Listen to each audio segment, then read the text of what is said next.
এই হলো R7 network.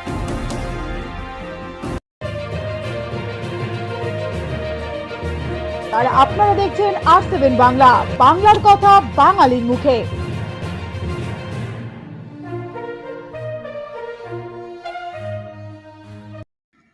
মঙ্গলবার উত্তরপ্রদেশের মুখ্যমন্ত্রী যোগী আদিত্যনাথ সভা করলেন বেলদা স্টেডিয়াম ময়দানে। জানা যায় বিধানসভা ভোটের দামামা বেজে গেছে, ভোটের প্রচারও চলছে পুরো জোর কদমে।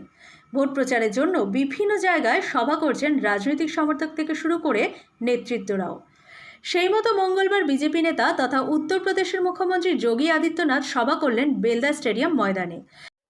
देश को धारा 370 का जख्म देने का काम और ये पाप किया था कांग्रेस की सरकार ने, और उस पाप को पूरी तरह समाप्त करके आतंकवाद के इस एक नमूने को पूरी तरह समाप्त करने का कार्य किया है प्रधानमंत्री मोदी जी ने और गृह मंत्री अमित शाह जी ने।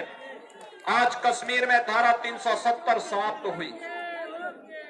डॉक्टर श्यामा प्रसाद मुखर्जी के सपने को साकार करने का कार्य प्रधानमंत्री मोदी जी ने और गृह मंत्री अमित शाह जी ने किया है। और इसी प्रकार से भारतीय जनता पार्टी का ही नहीं बल्कि भारत का हर आस्थावान व्यक्ति एक ही नारा लगाता था, और वो नारा लगाता था कि रामलला हम आएंगे, मंदिर वहीं बनाएंगे। मंदिर बनाने के लिए अयोध्या में राम भक्तों का हुजूम उमड़ पड़ता था, और उस सपने को भी साकार किया है। परिश्रम करना पड़ा है, मेहनत करनी पड़ी है, लेकिन आज अयोध्या में भगवान राम के भव्य मंदिर के निर्माण का कार्य प्रारंभ हो चुका है।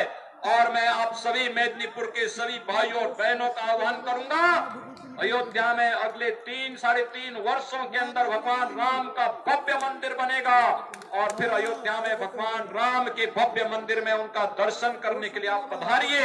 आप सबका अभिनंदन होगा, उत्तर प्रदेश की धरती आपका अभिनंदन करेगी। मैं पूछना चाहता हूं, क्या अयोध्या में मंदिर के निर्माण का कार्य जिस युद्ध स्तर पर प्रारंभ हुआ है, क्या ये कांग्रेस के रहते हुए हो सकता था क्या? और क्या टीएमसी के रहते हुए हो सकता है?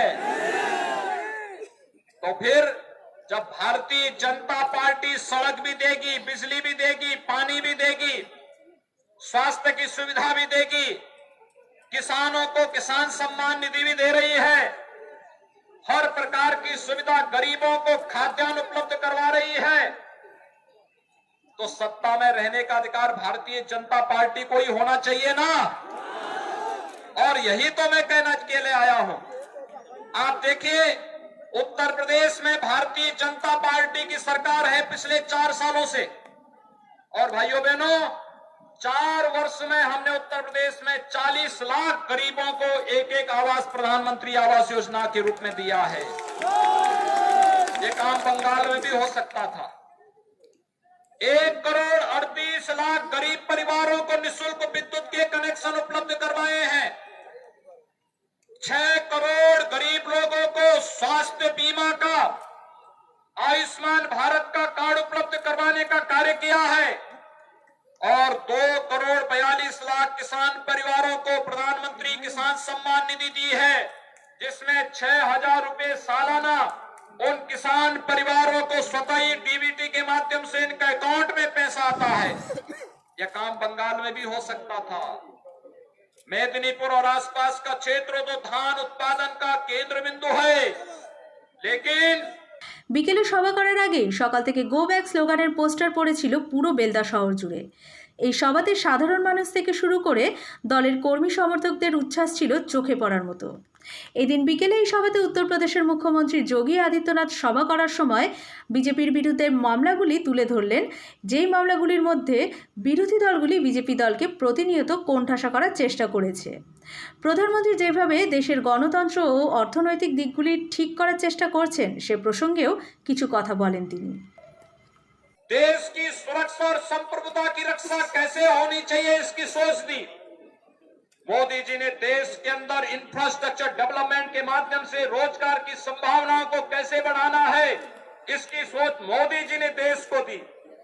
और वैश्विक मंच पर भारत की प्रतिष्ठा बढ़ा करके भारत के 135 करोड़ नागरिकों का सम्मान वैश्विक मंच पर कैसे होना चाहिए, यह सोच भी भारत की जनता का वैश्विक मंच पर सम्मान देने का कार्य भी मोदी जी ने दिया है।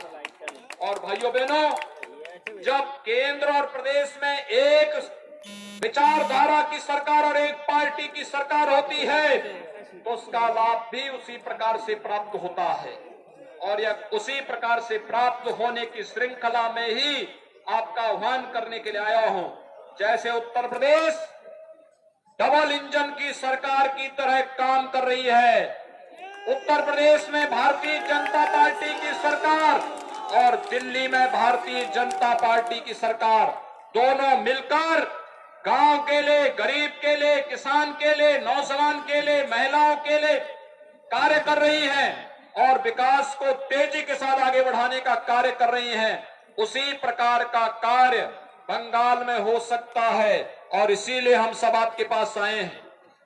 भारतीय जनता पार्टी की सरकार बंगाल के अंदर भी बननी चाहिए और जो परिवर्तन देख रहा है, जनता में जो उत्साह दिख रहा है, माता और बहनों में जो उमंग और उत्साह देखने को मिल रहा है और जिस मजबूती के साथ आज बंगाल का युवा खड़ा हुआ है, इसको देखते हुए विश्वास के साथ कहा जा सकता है कि 2 मई की तिथि बंगाल के अंदर भारतीय जनता पार्टी की सरकार की तिथि होगी।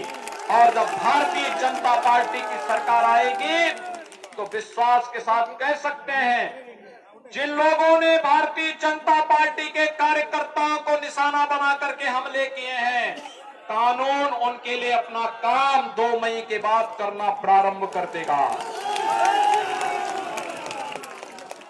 बंगाल की जनता एक नए भोर के साथ विकास के पथ पर अग्रसर होकर के अपने पुरातन वैभव को प्राप्त करेगी और फिर से बंगाल भारत को नेतृत्व देता हुआ दिखाई देगा। और ये परिवर्तन के इस आहट में मैं मेदिनीपुर से जुड़े हुए आप सभी नागरिकों का आह्वान करूंगा, क्या आप भारतीय जनता पार्टी के सभी समर्थन में हैं? भारतीय जनता पार्टी, आप मेरे साथ बोलेंगे, दोनों हाथ उठाइए, दोनों हाथ उठाएंगे, मेरे साथ बोलेंगे जय जय श्री राम, जय जय श्री राम, जय जय श्री राम। मैं आप सबका आह्वान करूंगा, भारतीय जनता पार्टी के प्रत्याशी श्री राम प्रसाद गिरी जी को कमल छाप पर भारी बहुमत से विजयी बनाने की अपील आप सबसे करते हुए वाणी को देता हूं विराम। जय जय